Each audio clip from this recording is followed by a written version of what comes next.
Good morning. Today I'm going to look at this Denon DRR-M30 cassette deck, which I got off eBay for buttons, really, because the seller said it didn't work, or he couldn't make it work. It was the drawer wouldn't shut, and so it wasn't starting properly. I've already done some work on this, just like I've replaced the belt for the drawer, and I have adjusted the azimuth of the head so that it sounded good, because it did sound a bit awful. It looks to be from a component system, but I needed a slim cassette deck for my setup at home, because I don't have room for anything bigger. Yeah, there's not much about it. It doesn't have any nice timer features. You can't see the time. You can't. This thing here just shows you it's playing.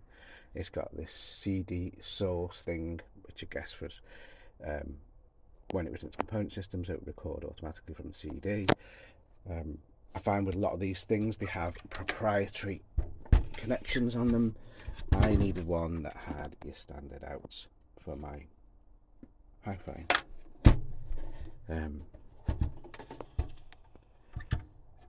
So yeah, not much to it. As you can see now, the drawer opens and closes like it should.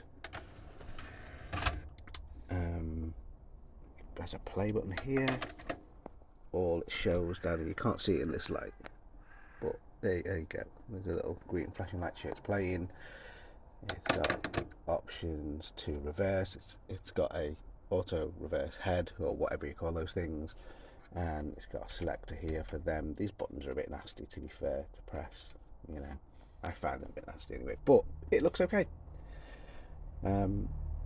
Today I'm going to change the belt. It actually plays fine, but I bought these belts off the internet, and they came really quick, which is really good. On the site it said 15 days, but it came really quick, so I'm going to do that today. I'm also I did adjust the speed. I'm going to adjust it again, because I was playing a cassette last night, and it sounded like it was going a tiny bit fast. I have got this cassette, which I bought off the internet, which someone's made themselves on a Nakamichi. It's okay. Obviously, you can't just go out and buy these things anymore. I never did find an old one. It would be very old, and it would cost me hundreds of pounds. But that does seem to work. That does seem to be okay. I'm just not sure why this is going a bit fast. To be fair, I've only really started getting into restoring, I suppose is the right word, cassette decks. Partly because I bought an oscilloscope to do the job of the azimuth on the head. Got that off eBay. It wasn't too expensive. It's the amount you pay for oscilloscopes. This is the fella here. It's a Tektronix 2225. It cost me £100. Then the reason I bought that is the chap I bought it off, he basically dropped it off, said he'd show me it working. Seemed decent fella. It does work. There you go. I've cleaned it up. I'm guessing this chap used to repair things for a living, because it was a bit grubby. But there you go. So what I'm going to do now is I'm going to take the metal case off this. I'm not going to film me taking the metal case off it, because I'm using my phone to do this, and I can't hold the phone, as you would imagine, and take things apart at the same time. So here we go.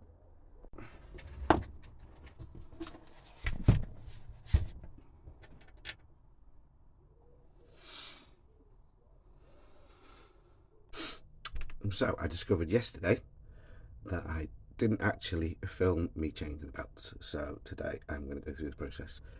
I'm going to go through it again, just so you can see where they are, what bits you need to take off, etc, etc.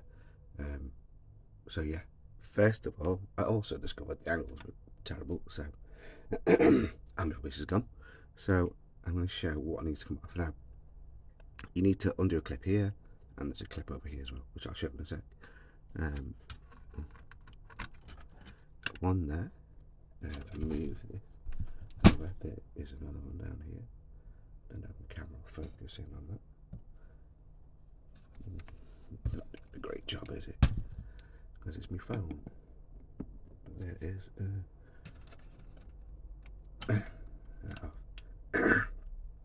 Now there's also one. I'll move this over here.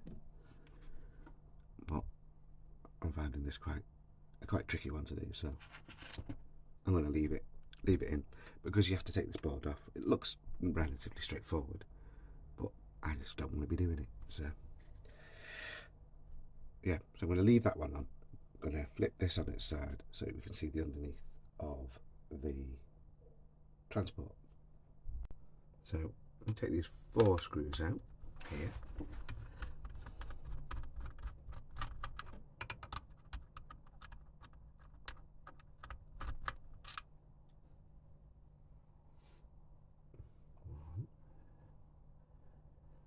On this side,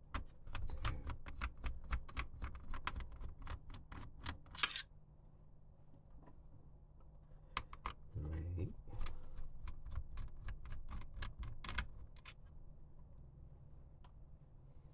4.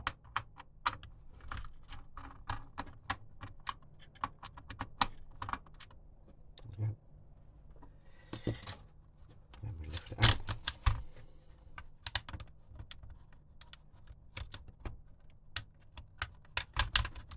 There we go.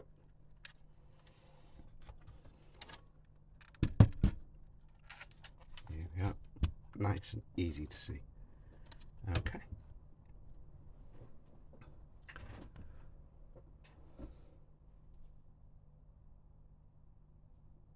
So, taking the belt off, very simple. I think I've shown this in the other video. You just basically take this one off. That goes on the capstan, and there's one down here. These little screwdriver. Take it off. Then you've got one down here as well. It comes off pretty straightforwardly. Oh, there you go. And then you get this fella off here.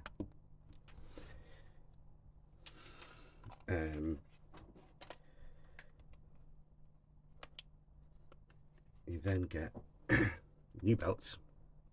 Before we go along, take a look at this capstan. This is, as you can see, it's got these sort of fused plastic lugs on it that are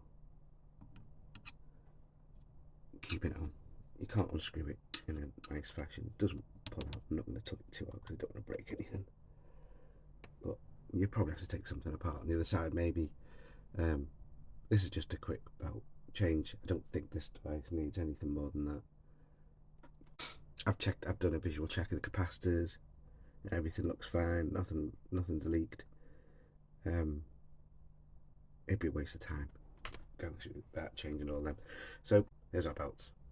Nice thick belt for the part that drives the drawer loader mechanism. That's quite straightforward to stick on. I probably mentioned that earlier on. This was the reason it was sold so cheap, because the seller thought that so I couldn't get it to work basically, and it was just this belt needed replacing. Yeah.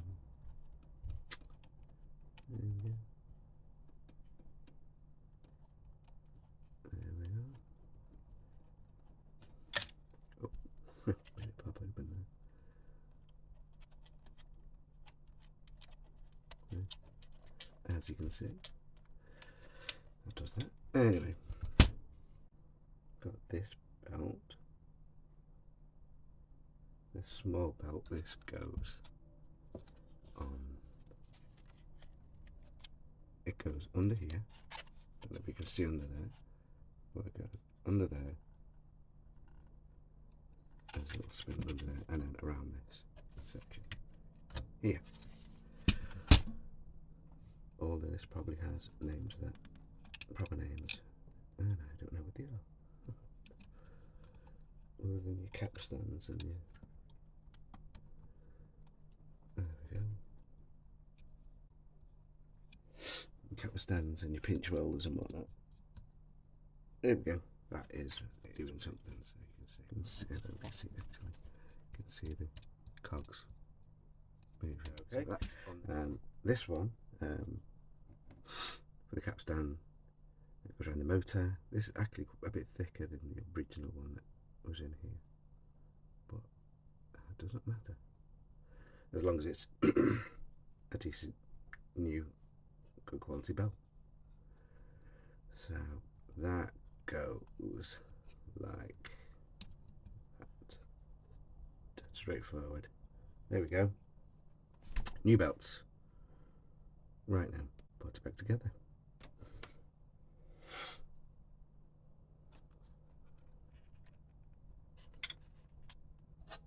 It's probably all a bit noddy for people. It's not the most in-depth thing to watch, but I know that there's people like me who like to see how something's done before they attempt it. So there we go. That's why I'm doing it. So screw this back on. Yeah.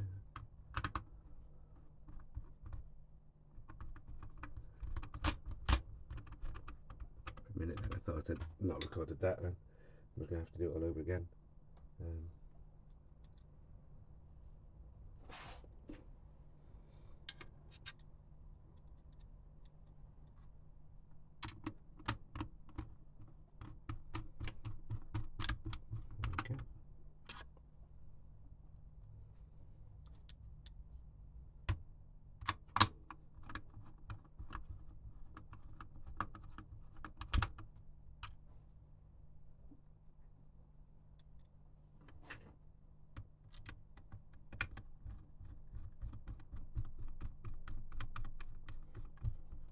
That is that back together. And for anyone interested, I've already cleaned the head and the pinch rollers, and they all look to be in good order. And I've already done the azimuth as well, so it sounds very good.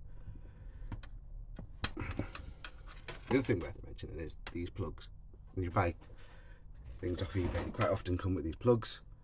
It's a good idea, everyone probably does this, but it's a good idea to open up the plug and make sure everything's actually done correctly in there and it hasn't got a 13 amp fuse in. I'm only saying that because I've bought stuff from the 80s, 90s, whatever, and people have done that.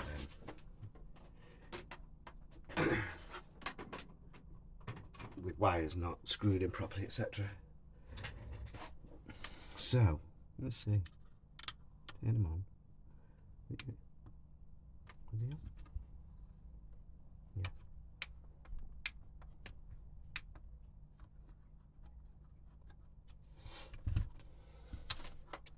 Oh, what an idiot. Let me turn it off. That has inadvertently become a more interesting video. There we go. And my voice is going. So we need to put these wires back. So I say we, it's me. That's just a force of habit. There we go, one wire, two wires. Good job I didn't screw it all back. Take it back into the house and turn it on, isn't it?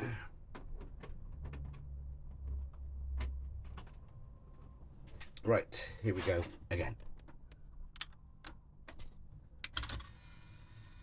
Excellent.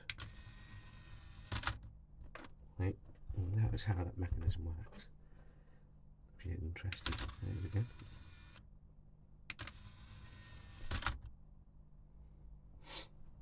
I've got a tape nearby. Stick it some random thing. Tape's going that way. And press play. All good. And reverse. Let the head spin.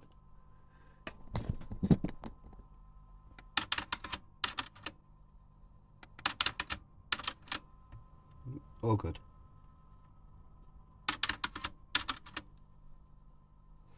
There we go.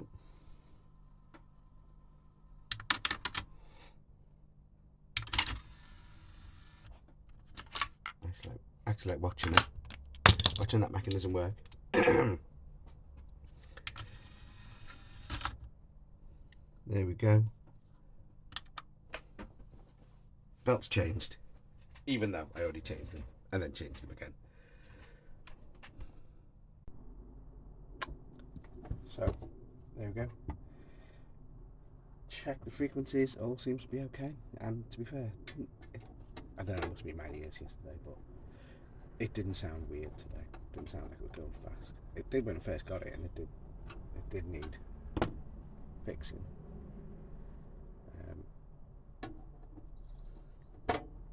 So that's the Denon DRR-M30. Hope this, if anyone else wants to know how to change the belts, obviously it was really simple, but you know, someone might want to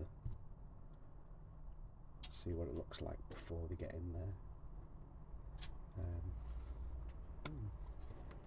Here go my buttons.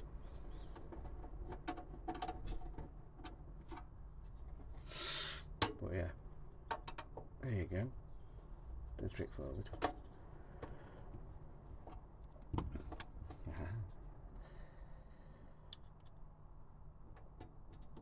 The only shame about these things is the sheer amount of plastic in there, because obviously I guess the shelf life would be as good as some cassette decks.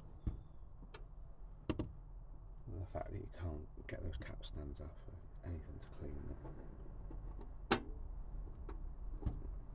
Not without melting the plastic lugs on there. This is ready to go back in with everything else.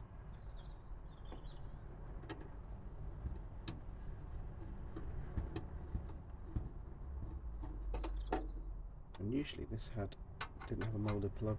And most things seem to have moulded plugs, even older. I guess this must be from the 90s maybe. Don't know. See a date on it anywhere. Can't see a date.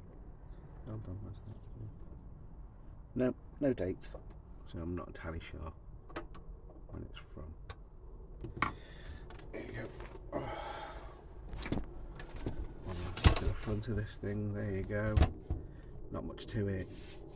Not the most exciting looking thing you've ever seen. It's a box. But it works, and that's all that matters. So there we go. Hope this helps. I guess thanks for watching. Bye.